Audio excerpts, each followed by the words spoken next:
ಹಾಂ, ಈಗ 2ನೇ ಅಧ್ಯಾಯದಾಗ 36ನೇ ಶ್ಲೋಕ ಹೇಳ್ತೈತಿ. ಕೇಳಿರಿಲೆ ಮಕ್ಕಳಿರ, ಓದ್ರಿ ಅದನ್ನು. ಕೇಳಿರಲೆ ಮಕ್ಕಳಿರ, ಈ ಜಗ ಪಾಲಿಸಿರಿ ನೀವು ಮೂವರು, ಇದಕ್ಕೆಯು ಮೇಲು ಕರ್ತೃಗಳೆಲ್ಲ ನೀವೇ ಕರ್ತೃ ಈ ಜಗಕ್ಕೆ. ಕೇಳಿ ಸೃಷ್ಟಿಯ ಬ್ರಹ್ಮ ಮಾಡಲಿ, ಕೇಳಿ ಸ್ಥಿತಿಯನ್ನು ವಿಷ್ಣು ಮಾಡಲಿ, ಕೇಳಿ ಲಯವನ್ನು ರುದ್ರ ಮಾಡಲಿ ಎಂದಳಾದೇವಿ. ಹಾಂ, ಏನಂದ್ರೆ ಕೇಳಿರಲೆ ಮಕ್ಕಳ್ರೆ, ಅವರು ಈಗ ವರ ಕೊಟ್ಟಾಳ ದೇವಿ. ವರ ಕೊಟ್ಟ, ಯವ್ವ ಈ ಗದ್ಲು ಬೇಡ ನನಗೆ ಅಂದುಕೂಡ, ಇಲ್ಲ ಇದು ನನ್ನ ಆಜ್ಞೆ. ಕೇಳಿರಲೆ ಮಕ್ಕಳಿರ, ಈ ಜಗ ಪಾಲಿಸಿರಿ, ಈ ಜಗತ್ತನ್ನು ನೀವು ಮೇಂಟೈನ್ ಮಾಡಿರಿ.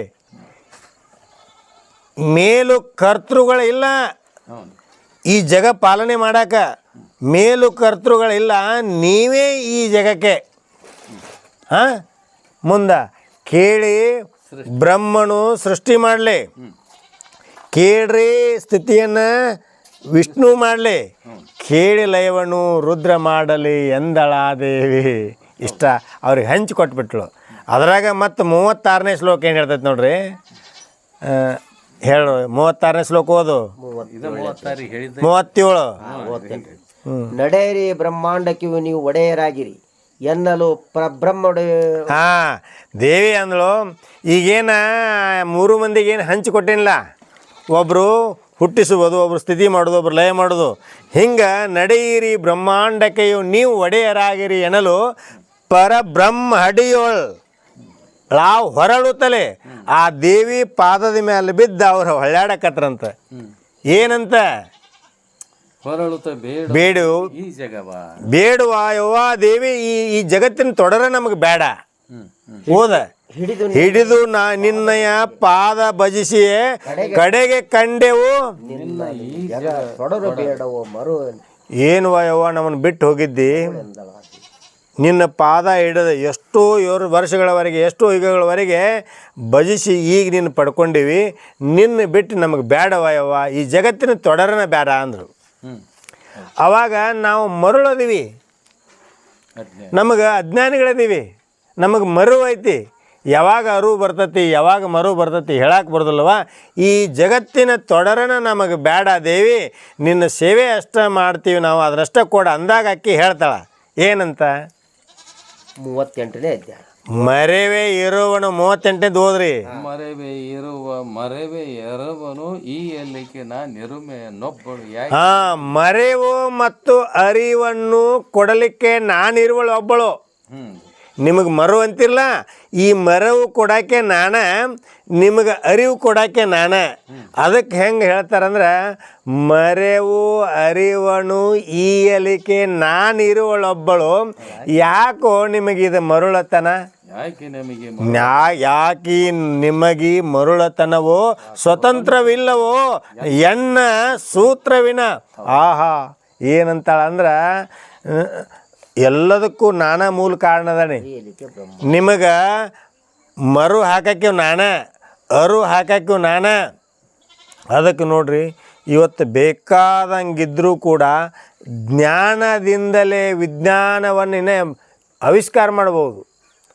ಆದರೆ ವಿಜ್ಞಾನದಿಂದ ಒಬ್ಬ ಜ್ಞಾನಿಯನ್ನಾಗಿ ಮಾಡಲಿಕ್ಕೆ ಆಗೋದಿಲ್ಲ. ಅದಕ್ಕೆ ತಿಳಿದವ್ರು ಹೇಳ್ತಾರೆ, ಜ್ಞಾನದಿಂದಲೇ ವಿಜ್ಞಾನ ಹೊರತಾಗಿ ವಿಜ್ಞಾನದಿಂದ ಜ್ಞಾನ ಅಲ್ಲ. ಹಂಗೆ ಅಕ್ಕಿ ಹೇಳ್ತಾಳೆ ದೇವಿ,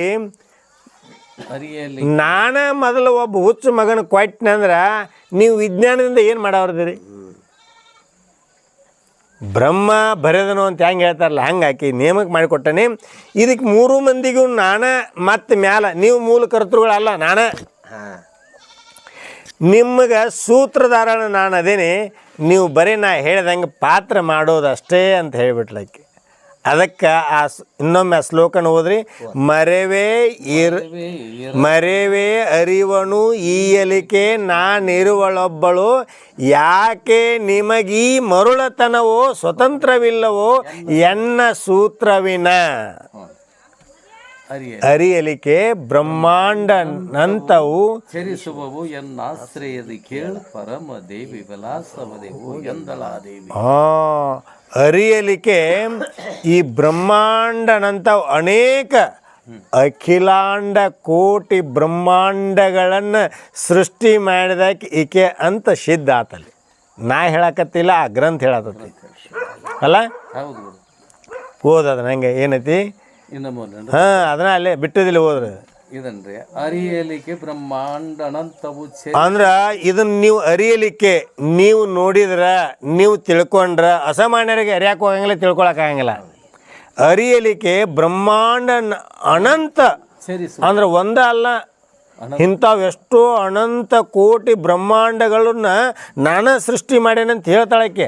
ಆದ್ರೆ ನೀವು ಅರಿವಿದ್ದವ್ರಿಗೆ ಅಷ್ಟ ನಿಲ್ಕ್ತತಿ, ಸಾಮಾನ್ಯರಿಗೆ ಅದು ನಿಲ್ಕೋದಿಲ್ಲ ಅಂತ ಹೇಳ್ತಾಳ. ಹೌದು ಹೌದು. ಹಾಂ ಮುಂದೆ ಚರಿಸುವವು ಇವೆಲ್ಲ ಬ್ರಹ್ಮಾಂಡಗಳು ಅವೇನು ನಡೆದಾವ ಅಂದ್ರೆ ಅವು ಚರಿಸ್ತಾವಂದ್ರೆ ಆಶ್ರಯದೆ ಕೇಳ.